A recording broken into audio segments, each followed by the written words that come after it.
नमस्कार दोस्तों, change India पर आपका फिर से स्वागत करता हूँ। आज मेरे एक मित्र जिनका नाम हरिशंकर है, वे कुछ अपने विचार रखेंगे।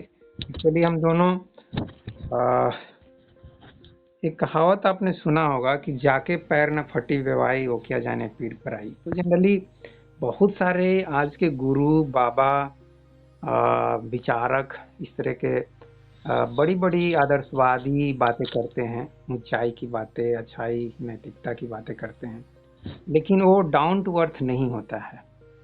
आज के टाइम पे जैसे कि हमारे देश में आचार्य प्रशांत बहुत ज़्यादा फेमस गुरु बने हुए हैं, धार्मिक और आध्यात्मिक गुरु। तो ऐसे गुरु जो हमेशा अच्छाई, सच्चाई, ऊंचाई की बड़ी-बड़ी बातें करते हैं, मैं नहीं समझता हूँ कि ऐसे गुरु हमारे देश में कुछ खास परिवर्तन ला सकते हैं। हमारे देश को ऐसे बड़ी-बड़ी बातें करने वाले गुरुओं की ज़रूरत नहीं है, बल्कि ऐसे व्यक्ति की ज़रूरत है, जो काफ़ी डाउन टू अर्थ हो, जो समझता हो कि कैसे जैसा कि मैं बार-बार बोलता हूँ कि चेंज इंडिया चैनल का पर्पस है, गरीबी, बेरोज़गारी, अशिक्षा, बाकी जो झगड़े हैं, हिंसा है, कलेश है, अन्याय है, इनजस्टिस है, उन सबको दूर करना, उसके ऊपर डाउन टू अर्थ मतलब ज़मीनी स्तर पे विचार करके उसको कैसे दूर किया जाए, ना कि बड़ी-बड़ी सिर्फ नैतिकता की बातें की जाए। तो आज हम लोग वही पर्पस वही है और कि कैसे समाज में बदलाव हो, कैसे हमारे देश में बदलाव हो,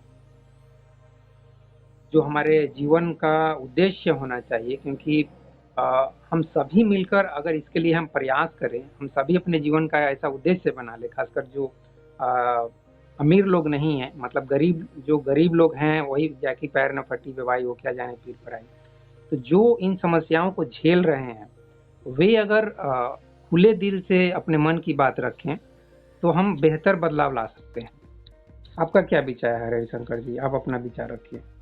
हाँ, बिल्कुल आप सही कह रहे हैं। और ये जिसको दर्द का एहसास नहीं हुआ, वो ज़मीनी स्तर पे बात कैसे करेगा? वो आम लोगों की बात कैसे करेगा? वो आम लोगों की पीड़ा से वाकिफ़ नहीं है। मानवता की जो पीड़ा है, ये ज़मीनी स्तर पे आम व्यक्ति, एक छोटा-सा गरीब व्यक्ति जिसको अपने भोजन जुटाने में बहुत समय लग जाता है, बहुत सारी समस्याएँ उसके साथ बनी रहती हैं। ऐसे व्यक्ति की समस्या की बात शायद ही कोई उठाता हो। तो आपकी बात सही है। एक समाज की जो निम्नतम इकाई है तो वो भी इकाई जो सबसे सर्वाधिक गरीब है, सर्वाधिक गरीब है और संघर्ष किए जा रहा है अपने अस्तित्व को बचाने के लिए। जीवन सबको प्यारा होता है। तो एकदम अंतिम व्यक्ति की बात की जाए जी, जो जी। बहुत निचाइयों पर है, और किसी भी गुरु या विचारक को या किसी भी मानवतावादी संदेशवाहक को और पथ प्रदर्शक को अंतिम व्यक्ति को ध्यान में रखकर बातें करनी ही चाहिए और सुननी ही चाहिए। मैं आपका समर्थन करता हूँ कि मनुष्य को एकदम सच सच बोलना चाहिए, सच सच बोलना चाहिए, और जो है वो उसी की बात करनी चाहिए। कथा कहानियां तो बहुत सुन ली, आदर्शवादिता तो बहुत ओढ़ लिए, लेकिन मजा तो तब आता है जब उससे अधिकांशतः व्यक्ति लाभ उठाएंगे, और वो डाउन टू अर्थ जमीन पर आकर बात करने से ही होगा। सही कहा था, मैं समर्थन करता हूँ आपका। जी, जी, धन्यवाद। तो फिर से उसी प्रश्न पर आते हैं, आपके हिसाब से जीवन का उद्देश्य क्या है? जैसे कि अध्यात्म बोलता है जीवन का उद्देश्य मुक्ति है। आपके हिसाब से क्या है जीवन का उद्देश्य? अनेक परिप्रेक्ष्यों में, अनेक संदर्भों में जीवन के उद्देश्य तो बदल जाएंगे ही। जितने मनुष्य हैं उनसे अगर सर्वे किया जाए, उनकी राय ली जाए, तो सर्वथा बहुत लोग अलग अलग बातें भी कहेंगे, बहुत लोग एक जैसी बातें भी कहेंगे। लेकिन अगर मुझसे पूछा जाए जीवन का क्या उद्देश्य है, तो मैं तो अपने जीवन के अनुभवों से बात करूंगा। मैं जीवन को कोई उद्देश्य देना भी चाहूंगा और नहीं भी देना चाहूंगा, क्योंकि जीवन हमारा शरीर से मुख्यतः बना है। अगर हम शरीर में न होते, हमारे पास शरीर न होता, तो संसार न होता। तो मुख्य रूप से बेस तो हमारा शरीर ही है, वो भी स्वस्थ शरीर चाहिए। स्वस्थ शरीर की बेहद आवश्यकता है। स्वस्थ शरीर के बाद उसमें स्वस्थ तार्किक बुद्धि होनी चाहिए और निष्पक्ष भाव होना चाहिए और सत्य और असत्य दोनों के बारे में जानकारी ग्रहण करने की और स्वीकार करने की ये हिम्मत भी होनी चाहिए, ईमानदारी भी होनी चाहिए। तो जीवन का उद्देश्य अगर आप मुझसे पूछेंगे तो जीवन का उद्देश्य तो पहला तो यही है कि हम जीवन में बने रहें, हमारा शरीर सुरक्षित हो और हमारा मन सुंदर हो, ज्ञान युक्त हो, हम किसी को नुकसान न पहुंचावें और अपना जीवन आनंद से गुजारें। बहुत लोगों से अगर आप पूछें तो ये उत्तर होगा, और मुझसे भी पूछें कि जीवन का उद्देश्य क्या है, तो जीवन का उद्देश्य है आनंद में जीवन प्रथम दृष्टया व्यतीत करना, जिसमें संघर्ष बहुधा बहुत कम हो, खींचतान बहुत कम हो, दूसरे को टांग अड़ाना बहुत कम हो, जहाँ तक हो दूसरे के सहयोग की भावना हो। आमतौर पे लोग कह देते हैं कि जीवन संघर्ष है, तो मैं नहीं मानता कि जीवन संघर्ष है। जीवन अगर हमारा संघर्षों में ही बीत जाएगा तो हम आनंद कब उठाएंगे, जीवन में होंगे कब? अगर हम जीवन में लड़ते ही रहेंगे तो जीवन का लुत्फ कब उठाएंगे? जीवन लड़ने का नाम बिल्कुल नहीं हो सकता।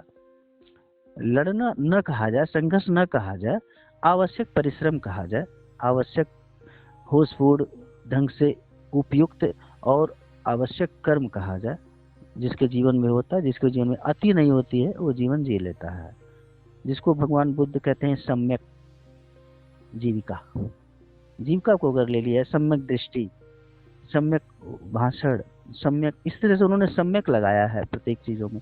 जैसे उदाहरण के लिए आज के मनुष्यता अगर उसको पैसे की कमी है तो 24 घंटे काम करती रहती है, और या ऐसे जगह निवेश करती है जो 24 घंटा चलता हो। तो बुद्ध कहते हैं कि जरूरत से ज्यादा धन नहीं, जरूरत से ज्यादा कुछ भी हो वो मनुष्य को दिक्कत करता है। अगर मनुष्य ज्ञानी नहीं है और उसके अंदर उसका अपने ऊपर कंट्रोल नहीं है, नियंत्रण नहीं है, तो जरूरत से ज़्यादा गाड़ी की स्पीड भी नुकसानदेह हो सकती है। उसी से जरूरत से ज़्यादा भोजन नुकसानदेह होता ही है। तो जीवन का उद्देश्य होता भी है, नहीं भी होता है। जीवन का उद्देश्य, पहला उद्देश्य तो ये हुआ कि जीवन में हम बने रहें।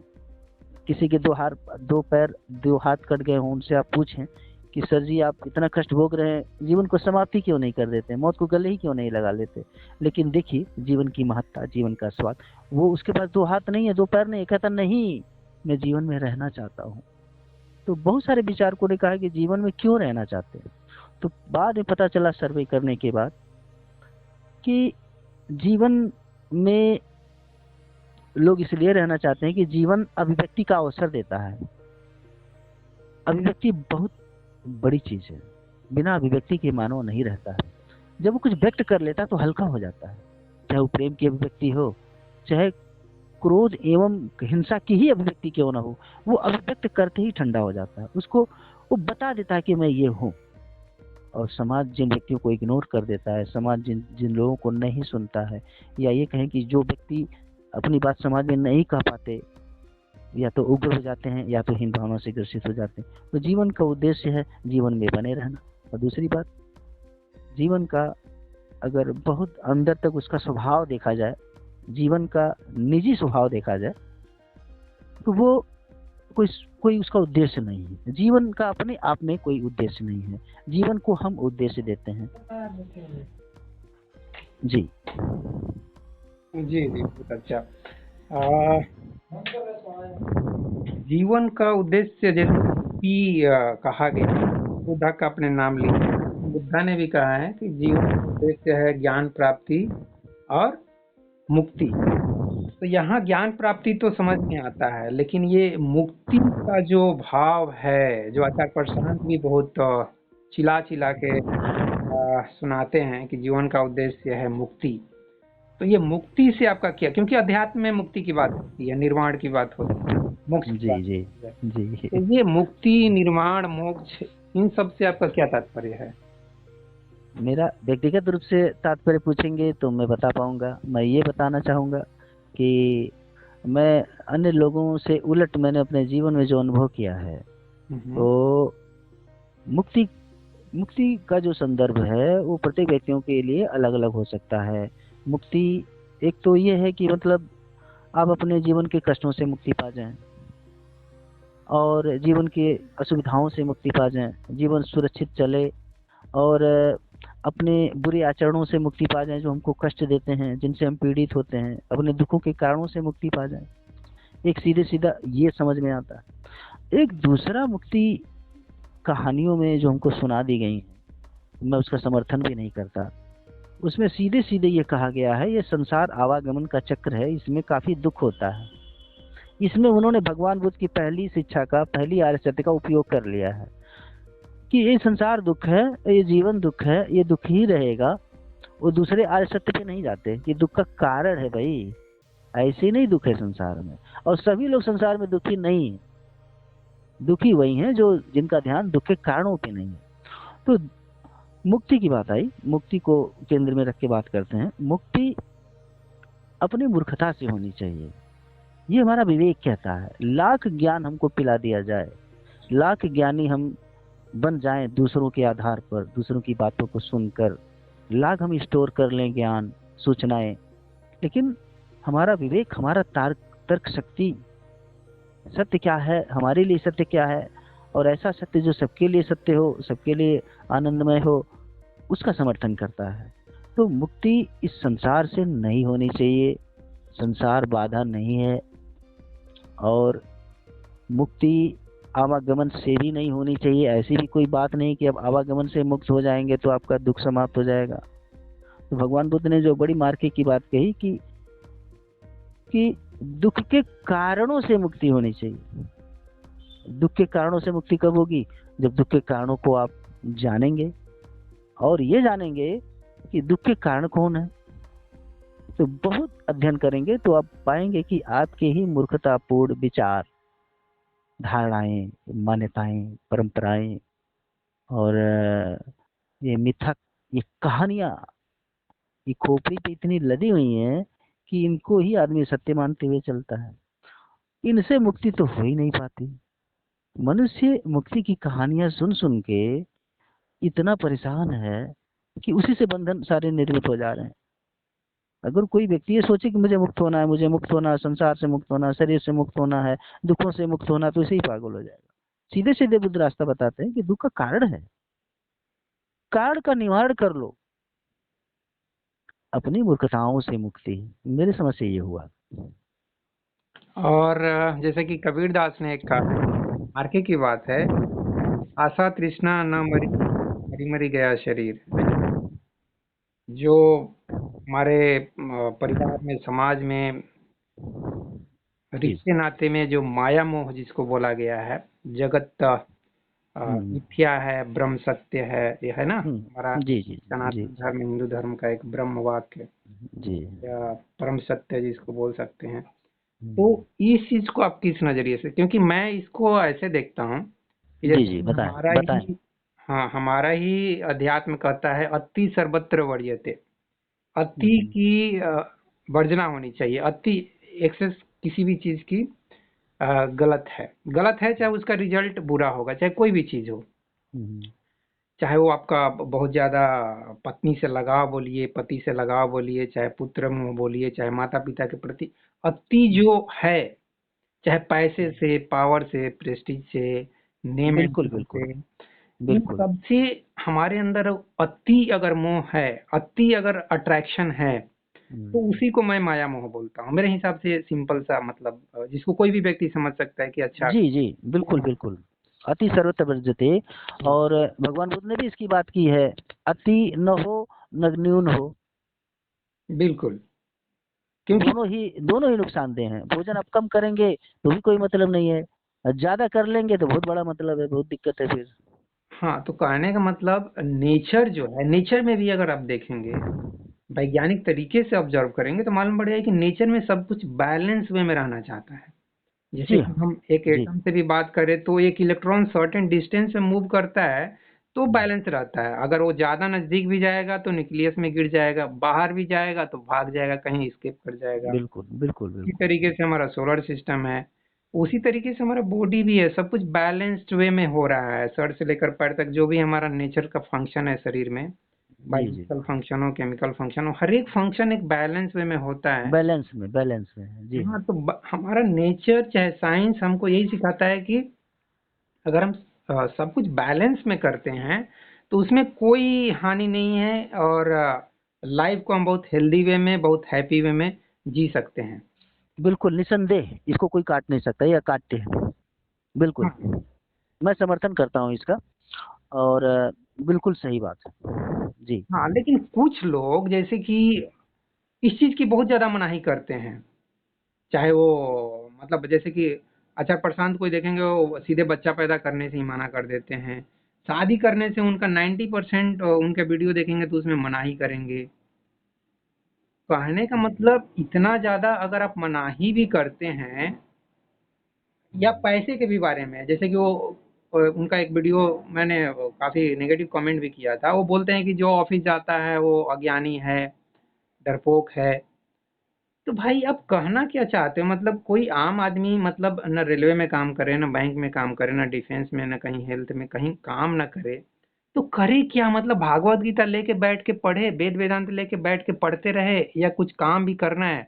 चाहे वो खेत हो, चाहे फैक्ट्री हो, चाहे कहीं भी।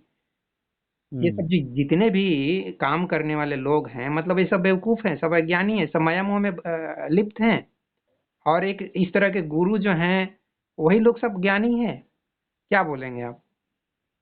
सर जी, ये पूरा संसार कर्म के आशीर्वाद से चल रहा है, कर्म के प्रसाद से चल रहा है, कर्म के कारण ही चल रहा है। कोई भी व्यक्ति, समाज की कोई भी इकाई अगर काम करना बंद कर दे तो उसका असर पड़ेगा। एक दूसरे से सभी लोग जुड़े हुए हैं, ऐसा नहीं है। तो मान लो कहीं युद्ध हो रहे हैं तो हमारे ऊपर असर आता है। मान लीजिए रूस यूक्रेन में युद्ध हुआ तो पूरे वर्ल्ड में असर आया उसका। लेकिन अगर कोई व्यक्ति अपना काम छोड़ देता है तो उसका असर होता है समाज में। काश हमारे समाज में जितने लोग अकर्मण्य लोग हैं, अगर वो काम करें तो उसका उसका असर हमारे देश पे, प्रति व्यक्ति आय पे पड़ेगा। तो चाइना को उदाहरण दे लीजिए, वहाँ के अधिकतम लोग अपने कर्म से प्यार करते हैं और काम से प्यार करते हैं, क्वालिटी का प्यार करते हैं। तो आज देखिए वो सराहनीय है, चाइना सराहनीय है। और अनावश्यक कार्यों को बंद करके आवश्यक कार्यों को वो जो है तरजीह दे रहा है, उसको प्रमुखता दे रहा है, तो आगे है वो। तो बिल्कुल कर्म से, अच्छे कर्म से कभी भी इसे से विरत नहीं करना चाहिए किसी को। ये ठीक नहीं है। जी, जी। तो वही मैं अपने चैनल के माध्यम से भी यही कहता हूँ कि सिर्फ हम बड़े-बड़े लेवल पे बड़ी-बड़ी बातें करेंगे, और सिर्फ धर्म गुरुओं की बातें जो बिल्कुल ही सैद्धांतिक बातें होती है, उनका ग्राउंड लेवल पे कोई मतलब नहीं होता है। और ना ही ये बड़े-बड़े नेता और गुरु ग्राउंड लेवल पे कुछ काम करते हैं। काम करते हैं हम और आप जैसे ये जो 99% आम आदमी है, ये लोग काम करते हैं। ये लोग 1% जो लोग हैं या उससे भी कम लोग हैं, ये नेतागिरी, बाबागिरी करते हैं। और ऐसा पब्लिक सोच लेती है, जैसा कि आप मेरे वीडियो के कमेंट में बहुत सारे ऐसे कमेंट देखेंगे। इनके नज़र में ये सब जो ज्ञान की बातें करते हैं, भाषण और प्रवचन देते हैं, इनको लगता है ये लोग मतलब भगवान हो गए। मैं यहाँ पे निश्चित रूप से गौतम बुद्धा चाहे किसी का भी, बड़े से बड़े हस्ती का भी मैं मजाक उड़ाता हूँ एक तरह से। मतलब अगर तुम उनको बहुत ज्यादा अगर वैल्यू दे रहे हो, इसका मतलब तुम अपने को बिल्कुल ही कम वैल्यू दे रहे हो। तुम अंधभक्त, उसी को मैं अंधभक्त बोलता हूँ। अंधभक्त कौन है? जो अपना वैल्यू कुछ नहीं दे रहा है, बस बिल्कुल दूसरे के बिल्कुल सामने मतलब आरती बिल्कुल दिखा रहा है। और बिल्कुल उसके पीछे बिल्कुल। उसके मन में स्वार्थ भी है, जबकि वो स्वार्थ को एक्सपोज नहीं करेगा, मुंह से बोल नहीं सकता है कि मैं क्यों आरती दिखा रहा हूँ। उसके मन में कुछ इच्छा है, जो कुछ कामना है, कुछ लालच है, इसलिए वो आरती दिखा रहा है। लेकिन वो चीज मुंह से बोलेगा नहीं, या कुछ डर है। ठीक है? जी। तो ये आम आदमी में जो ये एक नेगेटिविटी, एक हीनता का जो भावना है, उस भावना को मैं खत्म करना चाहता हूँ। उस भावना को जैसे आचार्य प्रशांत बार बार इम्पोज करते हैं, वो दूसरे लोगों को, अपने सामने बैठे हुए लोगों को ऐसे देखते हैं, ऐसी बातें करते हैं जैसे कि उनके सामने ये लोग तो मच्छर के जैसे हैं, मक्खी के जैसे हैं, जैसे ऐसे हुला के मतलब भगा देना चाहते हैं। ये चीज बहुत ही मुझे गंदी लगती है। ये बिल्कुल बहुत ही व्यर्थ बात है, बहुत अच्छा नहीं है। भगवान बुद्ध का मुझे वो वचन याद आ रहा है इस संदर्भ में। भगवान बुद्ध कहते हैं, आपका दीपो भाव, तुम अपने मालिक बनो, मैं तुम्हारा मालिक नहीं हूँ। भगवान बुद्ध की कैसी करुणा, उनका उनका सत्य जैसी बातें, वो सत्य बात कह रहे हैं कि तुम अपने ऊपर भरोसा करो भाई। तुम अपने सुख दुख के मालिक तुम स्वयं हो, कारण भी तुम हो। तुम अपने को देखो, मेरी पूजा मत करो। लेकिन लोग उनकी भी पूजा करके, उनकी भी मूर्ति बना के आज पूरे वर्ल्ड में जितनी मूर्ति बुद्ध की बनती है उतनी शायद ही किसी की बनती हो। तो बुद्ध ने ऐसा तो नहीं कहा था, लेकिन लोग लोग ऐसे ही हैं। और लोग ऐसे ही हैं तो इसी इसी पे लोग, ये जो नेता लोग हैं, चाहे वो धर्म नेता हो चाहे राजनेता हो, अपनी रोटी सेक लेते हैं। तो ये जो हमारे और आपके जैसे जो लोग हैं, उनके अंदर कैसे वो जो बैठा हुआ हीनता की भावना, इंफीरियरिटी जो कॉम्प्लेक्स बैठा हुआ है, उसको कैसे दूर किया जाए? क्योंकि सच्चे गुरु, जैसे कि आप बार-बार गौतम बुद्ध के नाम ले रहे हैं, इन लोगों का यही प्रयास रहा है कि भाई तू अपने अंदर से कुछ सोच, अपने अंदर से ऑब्जर्व कर कि क्या है तुम्हारे दुःख का कारण। चाहे वो जय देख कृष्णमूर्ति हों, चाहे इवन बहुत हद तक ओशो भी प्रोवोक किए हैं पब्लिक को खुद सोचने के लिए। तो वो चीज़ सफल नहीं हो पा रहे हैं। मतलब कोशिश तो वो लोग किए हैं, जी जान से कोशिश किया। गौतम बुद्ध महावीर की तो बात ही क्या है, मतलब बहुत प्रयास किए हैं। तो उस समय से लेकर आज तक कई सारे गुरु हुए। गुरु मतलब चाहे सच्चे गुरु जिनको कहा जाए, जिन्होंने सच्चे मन से, सच्ची आत्मा से प्रयास किया है। चाहे कबीरदास का नाम मैं कैसे भूल सकता हूँ, उनका तो मैं बहुत बार-बार नाम लेता हूँ। तो ऐसे बहुत सारे लोग हैं जिन्होंने सच्चे मन से, सच्चे दिल से काम किया है, लेकिन पब्लिक पे वो असर नहीं होता है। कैसे वो असर कैसे हो? आपके अंदर कुछ है, मतलब कुछ इनसाइट्स पैदा हुआ है कभी कि क्या किया जाए जिससे कि वो एक पब्लिक में अवेयरनेस क्रिएट हो, एक जागरूकता पैदा हो? जी। इसका हाँ, इसका सबसे बड़ा कारण हमारी शिक्षा पद्धति है। बचपन से हमें दूसरे पर आश्रित रहना सिखाया जाता है, और बचपन से हमें परमात्मा पे, आत्मा पे, चमत्कारों पे, परिकथाओं पे, और बिना कुछ किए मिल जाए, और ये कहानियां हमारा काफी नुकसान इन्होंने किया है। अकर्मण्य की कहानियां, जादू टोने की कहानियां, चमत्कारों की कहानियां, आशीर्वाद की कहानियां, श्राप की कहानियां, ये हमारे सोच को प्रभावित करती हैं। हम क्या सोचेंगे, हम क्या बोलेंगे, ये भी वो तय करती हैं। एक मनुष्य का जीवन का उद्देश्य क्या होना चाहिए, ये भी वही कहानियां ही तय करती हैं। और उनमें मूर्खता की मात्रा 90.90%। तो कहने का मतलब, हमारा बचपन ही जो है साइड इफेक्ट से भरा हुआ, हमारी शिक्षा पद्धति, हमारा ज्ञान, हमारे चारों ओर के लोग, विचार, सब बहुत कुछ हीन भावना से ग्रसित है। और हम ग्राहक की तरह इंतजार करते हैं कि कहीं कोई अवतार हो जाए, कहीं कोई चमत्कार हो जाए, कहीं कोई हमको कुछ दे दे। लेकिन गिने चुने महापुरुषों ने इस पर आपत्ति जताई है। उन्होंने कहा कि जो मैं हूं वही तुम हो। एक किसी विद्वान ने कहा था कि गुरु की ओर से न गुरु होता है न शिष्य होता है। जो सच्चा गुरु होता है, उसकी ओर से, यानी उसके मन में जो भावना होती है ना, वो गुरु अपने को गुरु समझता है, न शिष्य को शिष्य समझता है। गुरु अपने को भी गुरु समझता है, शिष्य को भी गुरु समझता है। गुरु की दृष्टि बड़ी गंभीर है। वो अपना मूल्यांकन भी उतना करता है जितना अगले का भी मूल्यांकन उतना करता है। किसी को हीन भावना से ग्रसित नहीं करता। लेकिन जो शिष्य होता है, उसकी ओर से शिष्य भी होता है, गुरु भी होता है। उसकी दृष्टि में भेद होता है। पहले तो यही है कि हमको सिखा रहे हैं, हमको सीखना है। क्लास टीचर हमको पढ़ा रहे हैं तो हमको पढ़ना है। टीचर बहुत अधिक जानते हैं और मैं कम जानता हूँ, मुझे टीचर से सीखना है। ये बात अंदर अंदर अंडरस्टूड रहती है। लेकिन भला हो हमारे भारत का या अन्य देशों का, जहाँ की शिक्षा पद्धतियों में सुधार किया जा रहा है, उन्हें कहा जा रहा है कि बच्चों को बच्चे मत समझो, उनको सिखाना ग्राहक मत समझो। तुम बच्चों को अध्यापक समझ के पढ़ाओ, बच्चों को बच्चा समझ के ना पढ़ाओ। बच्चों से, अगर एक कोई टीचर पढ़ा रहा है बच्चों को, तो क्लास में अगर 60 बच्चे हैं तो 60 से सीखो। इस तरह से तुम्हारे पास 61 किस्म की प्रतिभा होगी, और वो टीचर अपनी 61 किस्म की प्रतिभा से 60 बच्चों को पढ़ाएगा जब। तो कुल मिलाकर ये कहने का है कि मतलब कि बच्चों से भी तुम सीख सकते हो। उनको सिखाने की कोशिश न करो, उनसे सीखो कि वो कैसे सीख सकते हैं। प्रत्येक बच्चा कैसे सीख सकता है। तो हमारी शिक्षा पद्धति में बदलाव आवश्यक है। लेकिन धर्म नेता क्यों करेंगे, राजनेता ऐसा क्यों करेंगे? उनकी गद्दी खिसकती हुई नजर आएगी। हम वो काम नहीं करेंगे जिसमें हमारा नुकसान हो। सत्य तो यह है। तो एक न एक दिन मनुष्यता सवाल उठाने लगी, अब तो उठाने ही लगी है। शिक्षा पद्धति में सवाल उठ रहे हैं। रटने का नाम ज्ञान नहीं हो सकता, इंफॉर्मेशन इकट्ठा करने का नाम वो तो कोई मशीन भी कर लेती है। तो आज छोटी सी बात देखिए, इतना पढ़ने लिखने का क्या मतलब हुआ? हम अपने नगर को, अपने गांव को गंदा करते रहते हैं, नियमों का पालन नहीं करते, यही कारण है कितनी दुर्घटनाएं हो रही हैं। और हम पेड़ काट तो रहे हैं, लगा नहीं रहे हैं। तो हमारी शिक्षा पद्धति में बिल्कुल दोष है। हमारी शिक्षा पद्धति सिर्फ धन कमाने के लिए है, और धन धन कमाने क्यों है? क्योंकि धन से सब कुछ मिल जाता है। चलो धन से भी मिल जाता है, लेकिन धन से उतना ही मिलेगा जितना धन से मिलता है।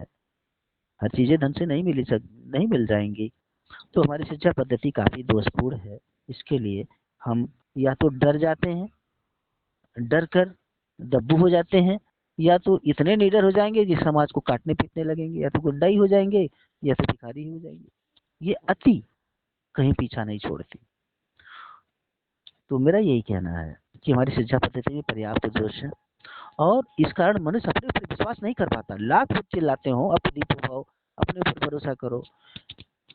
आनंद अंतिम क्षणों में कहता है कि प्रभु आप जा रहे हैं, और मेरा क्या होगा? मैंने तो कुछ ज्ञान भी नहीं सीखा आपसे, मेरी दृष्टि आप पर लगी रही, मेरे लिए कुछ कह जाए। इसको मैं थोड़ा दूसरे रूप से कहता हूँ। तो बुद्ध कहते हैं, अरे भाई मैं अपना जीवन जी रहा था, मैं अपना कार्य कर रहा था, मेरा तुम पे ध्यान थोड़े था। मैं अपना जीवन जी रहा हूँ, मैं अपने कर्तव्य को पूरा कर रहा हूँ। अगर हमें कुछ जाना है हमने, तो हमारा ये फर्ज बनता है कि हम समाज को ज्यों का त्यों बतावें। उसमें नेतागिरी, उसमें राजनीति, उसमें कूटनीति ना करें। लेकिन लानत है आज के पथ प्रदर्शकों पर, वो समाज को उतना ही ज्ञानी बनाते हैं जितने में वो मूर्ख न बन जाए। तो इसीलिए हमारी शिक्षा पद्धति का दोष है, और लोगों की जागरूकता का भी दोष है। क्योंकि जो व्यक्ति जागने को ही चला है, उसको कौन सुला सकता है? तो मनुष्य की प्रतिभा का ह्रास हुआ है, और निरंतर ह्रास होता जा रहा है। और आत्मा, परमात्मा और चमत्कार की बातें इसमें बहुत आग में घी का काम करते हैं। जी जी जी। लेकिन आप देखेंगे कि इसी शिक्षा पद्धति में बहुत सारे ऐसे भी लोग पैदा हुए हैं जो काफी जागरूक हैं, काफी इंटेलिजेंट हैं।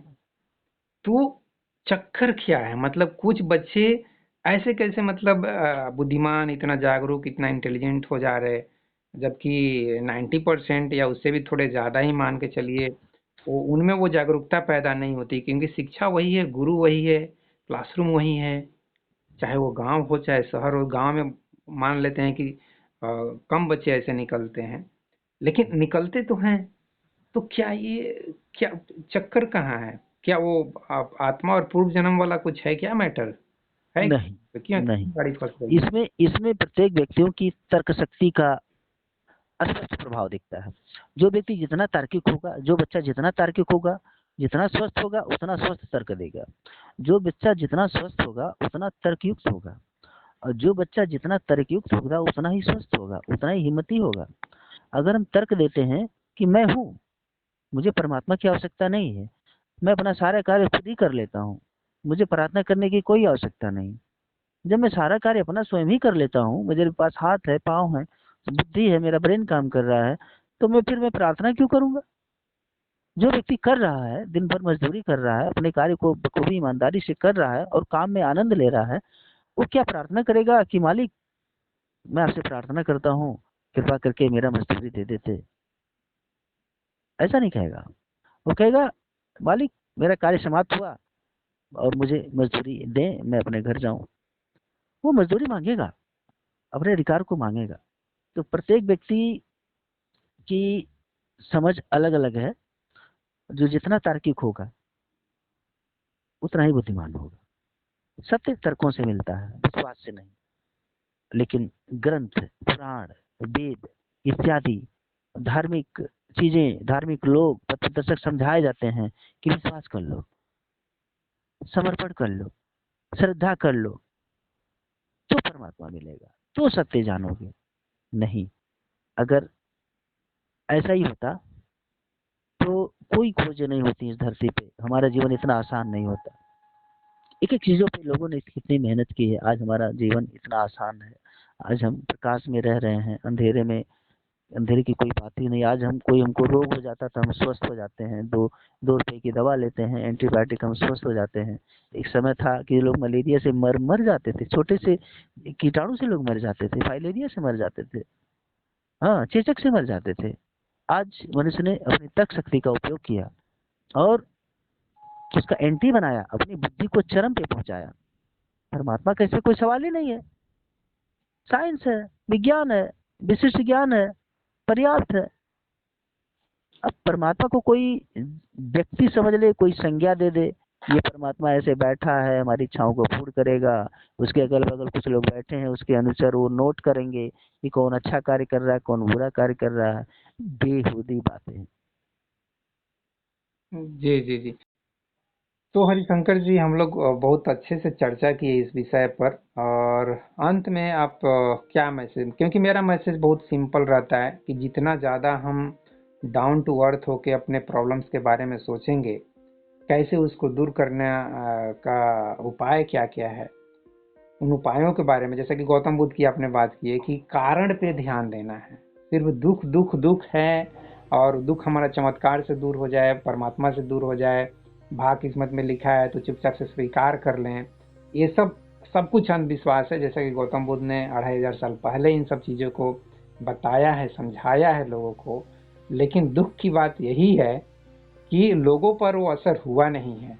तो ऐसा देखेंगे इंडिया में तो 90% लोगों पे लगता है जैसे कुछ असर हुआ ही नहीं है। आज भी वो उतना ही अंधविश्वासी हैं, भाग किस्मत और चमत्कार में विश्वास करने वाले हैं। ऐसा कुछ हो जाएगा, हम करेंगे पूजा पाठ, तो अब आज भी जम के लोग ये सब चीज कर रहे हैं। जी हाँ, देखिए, जी देखिए, बहुत सारा अंतर आपके सामने है। भारत में भी बुद्ध के प्रेमी हैं। ऐसा नहीं कि भारत में बुद्ध के प्रेमी नहीं है, बुद्ध के फॉलोअर्स नहीं है, बुद्ध को मानने वाले नहीं हैं, हैं, बहुत हैं। और चाइना में भी देख लीजिए, चाइना में भी, चाइना तो बौद्धिस्ट देश है ही। जी जी देखिए दोनों में कितना अंतर है। यहाँ की नदियों में कितनी गंदगी है, वहाँ की नदियाँ साफ रहती हैं, और जनसंख्या लगभग समान है। यहाँ के लोग अकर्मण्य हैं, वहाँ के लोग कर्मवीर हैं। बहुत बड़ा अंतर है। यहाँ के लोग सड़कों पे जुलूस निकालते हैं, घंटों घंटों जाम रहती हैं, उस जुलूस में कौन फंसा है, किसकी डेथ हो गई, कौन गर्भवती है, कितने समाज में कितने कामों का नुकसान हुआ। तो यहाँ पे लोग काम से प्यार नहीं करते। भारत के लोग अपने काम से प्यार नहीं करते, बिल्कुल नहीं करते। इसका मुझे काफी सख्त जो है मतलब नाराजगी है इस बात की। अपने काम को लोग प्यार नहीं करते। अरे काम को कैसे प्यार करेंगे जब अपने जीवन से ही प्यार नहीं करते। उनकी शिक्षा दीक्षा इस तरह से कि ये संसार चक्र है, ये जीवन 2 दिन का है, जो दिन के जीवन से क्या प्यार करना। अरे प्यार करना है तो अनंत जीवन से प्यार करो। अब लो, अनंत जीवन के चक्कर में ये जो जीवन मिला है वो कुछ है ही नहीं। इतनी बड़ी मूर्खता हो रही है बहुत दिनों से। निश्चित रूप से हमने आशय नहीं समझा, या हमने अपनी बुद्धि ही नहीं लगाई। अगर हम रास्ते पे जा रहे हैं और रास्ते में अगर कोई पत्थर है या कोई नुकीली चीज है, तो बुद्धि हमारी बताती है, हमारी आंखें स्कैन करके बताती है, देखो भाई कांटा है आगे, या आग जल रही है, या पानी भरा हुआ है, मत जाइए। वहां पे हम तुरंत जो है अपनी बुद्धि की बात मानते हैं और वहां से रास्ता बदल लेते हैं। संसार में अगर हमारे पास पैसे नहीं है तो बुद्धि कहती है कि भाई पैसे नहीं है, परिश्रम किए जाएं, नौकरी किए जाएं, और जो हम कर सकते हैं वो करें आराम से। बहुत लोग तो सड़कों पे कबाड़ बीन के ही 400-500 रुपए कमा लेते हैं। जी जी उन्होंने अपने निर्णय का, अपनी बुद्धि का पूरा इस्तेमाल किया। तो संसार के जगत में बात उतनी दिक्कत नहीं है, लेकिन जब मन के जगत में, धारणाओं के जगत में, मान्यताओं के जगत में हमारा ये जो मान्यता भरा जीवन है और दूसरे का जीवन है, दूसरे का ज्ञान है, उस पर हम पुनर्विचार नहीं करते। पानी पीना हो तो आरओ का पानी पियेंगे, साफ पानी पियेंगे। लेकिन परमात्मा को प्राप्त करना हो तो बुला लो पंडित जी को, सत्यनारायण की कथा सुन लो, या सत्संग की यज्ञ करा लो, अपनी बुद्धि इस्तेमाल नहीं करते। परमात्मा होता भी है कि नहीं होता है, होना चाहिए कि नहीं, परमात्मा होगा भी तो क्या होगा। मैं कहता हूँ आम के पेड़ को कोई नीम बनाए तो मैं जानू। मैं कहता हूँ कि खेतों में बिना परिश्रम किए अगर अनाज पैदा हो जाए तो मैं जानू। तो अतार्किक बातों को, कुतार्किक बातों को, जिसका कोई लॉजिक नहीं बनता, ऐसी हमारी शिक्षा दीक्षा है। और कोई व्यक्ति इसके लिए सवाल नहीं उठाता। सब लोग उस आग में घी झोंकने का ही कार्य करते हैं। और जो सत्य बोलता है, दोस्त तो समाज का भी है, जो सत्य बोलता है उसके मुंह बंद कर देते हैं लोग। इसलिए सोच समझ के बोलना पड़ता है, उतना ही बोलना पड़ता है जितना पच जाए। बुद्ध ने बोला, जी भर के बोला, मार दिए गए, खदेड़ दिए गए, लेकिन जाते जाते इशारा कर दिया। जी जी, बिल्कुल बिल्कुल। ठीक है हरिशंकर जी, इस चर्चा में बस इतना ही, फिर कभी अगले विषय में बात करते हैं। बिल्कुल सर, मुझे बहुत अच्छा लगा। चलिए, धन्यवाद, थैंक यू। धन्यवाद, बहुत बहुत धन्यवाद, नमस्कार। जी नमस्कार।